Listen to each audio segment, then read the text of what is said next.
Assalamualaikum warahmatullahi wabarakatuh. Perkenalkan, nama saya Dery Zaldi dengan NIM akhir 090.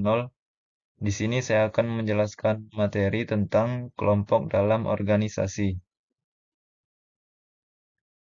Untuk pengertiannya itu adalah kelompok dalam organisasi adalah sekumpulan individu yang berinteraksi dan saling mempengaruhi untuk mencapai tujuan bersama. Robbins dan Judge juga di dalam bukunya yang berjudul Organizational Behavior telah mendefinisikan bahwa kelompok itu adalah dua atau lebih individu yang saling berinteraksi dan saling mempengaruhi untuk mencapai suatu tujuan tertentu. Nah, kelompok ini juga biasanya sering disebut sebagai kelompok kerja yang dibentuk untuk menjalankan tugas-tugas spesifik dalam rangka pencapaian tujuan organisasi tersebut. Nah, selanjutnya untuk klasifikasi kelompok ini atau jenis-jenisnya dibagi menjadi dua.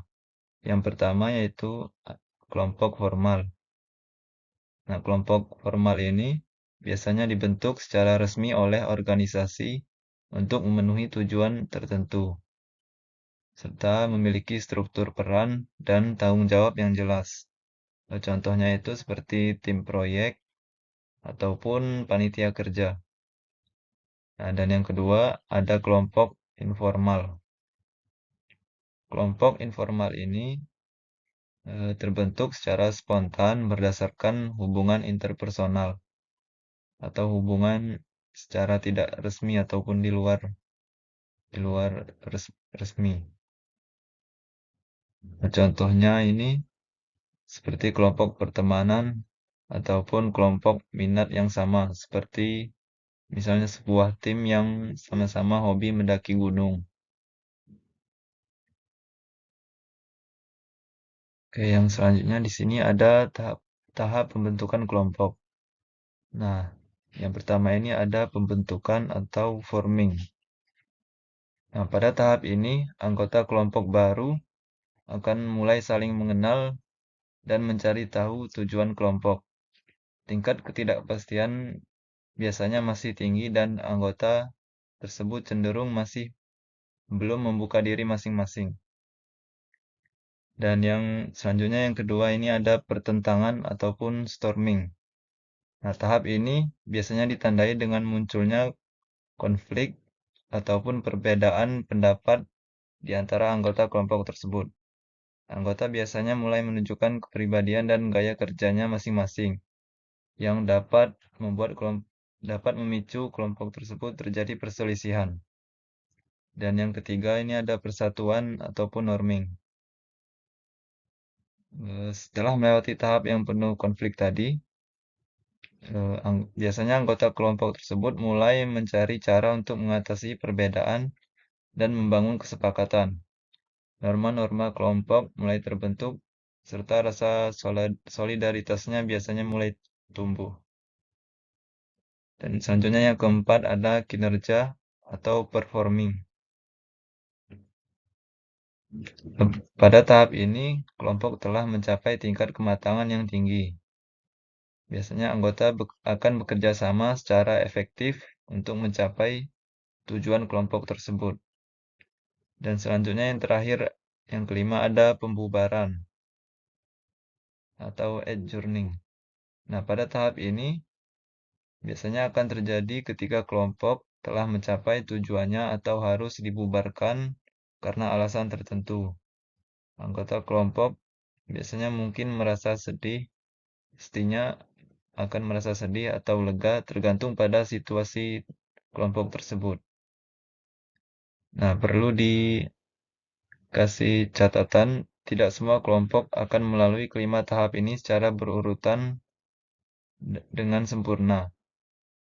Biasanya akan ada beberapa kelompok mungkin yang akan mengalami siklus yang berulang atau bahkan kembali ke tahap sebelumnya.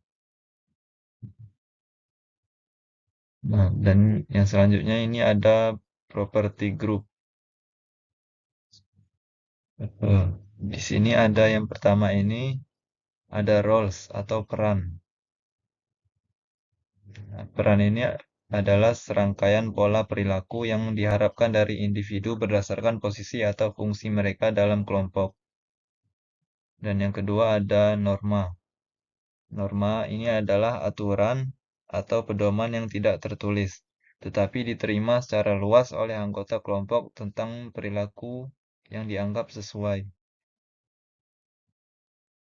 Dan yang ketiga ada status. Status ini mengacu pada posisi atau kedudukan seseorang dalam kelompok tersebut yang mencerminkan tingkat penghormatan atau pengakuan dari anggota kelompok lainnya. Ya, fungsi dari status ini dapat mempengaruhi otoritas serta dinamika hubungan di dalam kelompok tersebut. Selanjutnya yang keempat ada size atau ukuran kelompok. Ukuran kelompok ini mengacu pada jumlah anggota dalam kelompok tersebut. Ukuran dapat memengaruhi interaksi dan efektivitas kelompok. Selanjutnya yang kelima ada kohesivitas atau kohesivitas. Kohesivitas ini adalah tingkat keterikatan emosional, loyalitas, dan komitmen anggota kelompok terhadap kelompok tersebut. Kohesivitas yang tinggi biasanya akan sering meningkatkan kepuasan anggota dan kolaborasi di dalam kelompok tersebut. Dan yang terakhir, yang keenam ada diversity atau keanekaragaman. Keanekaragaman ini biasanya mengacu pada variasi dalam latar belakang, keterampilan, pengalaman, dan perspektif di antara anggota kelompok tersebut. Biasanya keanekaragaman ini akan sering membawa beragam ide serta sebuah inovasi.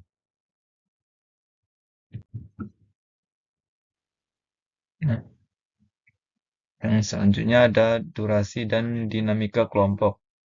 Nah, kelompok ini dapat dibedakan berdasarkan durasi keberadaannya. Seperti yang pertama ini ada jangka pendek. Jangka pendek kelompok ini dibentuk untuk menangani tugas-tugas sementara yang spesifik dan biasanya berakhir setelah tugas tersebut selesai. Contohnya seperti panitia acara. Dan yang kedua ada jangka menengah.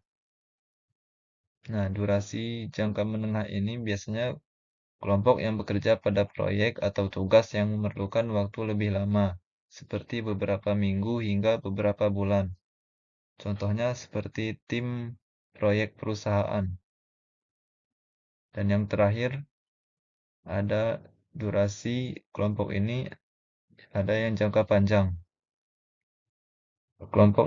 Biasanya kelompok ini memiliki peran yang terus-menerus dalam organisasi tanpa batas waktu yang pasti. Contohnya seperti tim manajemen perusahaan. Mungkin cukup sekian yang dapat saya sampaikan. Kurang lebihnya mohon maaf. Wassalamualaikum warahmatullahi wabarakatuh.